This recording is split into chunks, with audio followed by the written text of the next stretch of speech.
some people are going to take from this is that it's inevitable that everyone is going to get COVID at some point. I'm wondering if you think that's a reasonable assumption for people to make about this, and also what does this say about the state of the pandemic and how much longer this is going to be a part of our lives in this way? Yeah, so based on the CDC data, about 70+% of Americans have been infected. And I have said, I think from this podium, that I don't believe that every American will be infected, but I think infections are obviously, given how incredibly contagious the current subvariant is, that Omicron has been in general, that we've seen a lot of Americans get infected. At this point in the state of the pandemic, I think our strategy on this has also been very, very clear. We have a two-pronged strategy. Number one is prevent serious illness, which I think is essential. And that strategy, as you've heard me articulate, is a combination of making sure people are up to date on their vaccines and getting treatments if they're eligible. And then the second part of the strategy is doing everything we can to keep infections down. And that's recommending masking in crowded indoor spaces in high transmission areas, making sure testing is widely available, working on improvements in indoor air quality and ventilation. Those are the things we're working on. And given that 70% of Americans have been infected, it's obviously a highly transmissible virus. And we are going to continue working on keeping both infections down and really working hard to make sure serious illness is limited. And I think, by the way, that is working. I mean, if you look at how many infections there have been, but where we are right now on hospitalizations and deaths, a tiny fraction of where we've been in the past. So I think our strategy is largely working, but it is a two-pronged strategy that focuses both on serious illness and infections. Go ahead, in the back. Thank you. I have two follow-ups, one for Dr. Jah and one also for you, Karine.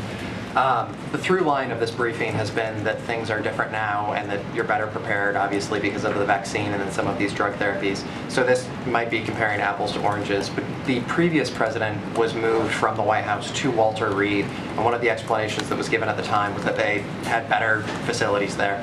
Are you confident in all exigent circumstances that you have everything that you need here at the White House in terms of facilities to prepare for anything that may come and protect the president's health? What I can say is the president is right now working comfortably in the White House, doing well. And there are obviously a lot of resources available here at the White House to take care of him. Walter Reed is always on standby for presidents, right? That's always an option. That's true whether the president had COVID or not. But right now we feel very confident the president's doing well. He's got very mild symptoms. He is really getting the state-of-the-art treatment, which, by the way, is available to every American.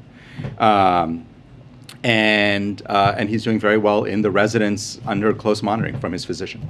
And then, Karine, you addressed this moments ago when you were asked about your earlier statement that it didn't matter where he picked this up. Obviously, the most important thing is how the president is doing in the here and now. Yeah. But will you let us know if you do figure out where the president did pick up this virus? I mean, it certainly does matter, at least for history. Well, as you know, the president travels, right? He travels a lot. He engages with a lot of people. Again, what I was trying to say and what I was wanting to be sure that we understood is, again, the here and now. Like right now, we are explaining to you how he's feeling, how he's doing. You've heard from him directly. We're going to continue to do that. We are going to do, contact tracing as far as who he was around these past 48 hours, as Dr. Jah just laid out. But it is, it is not the easiest thing, right, to find out exactly where someone got COVID. I do not know when I got COVID. I have no idea who I got it from.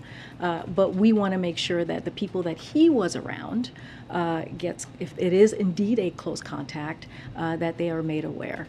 And so that is our focus at this time. Dr. Jah, can you clarify your Hold on one recommendation second. to the Simon, I promise I'll get to you. Just give me 1 second. I'm jumping around, okay? Go ahead.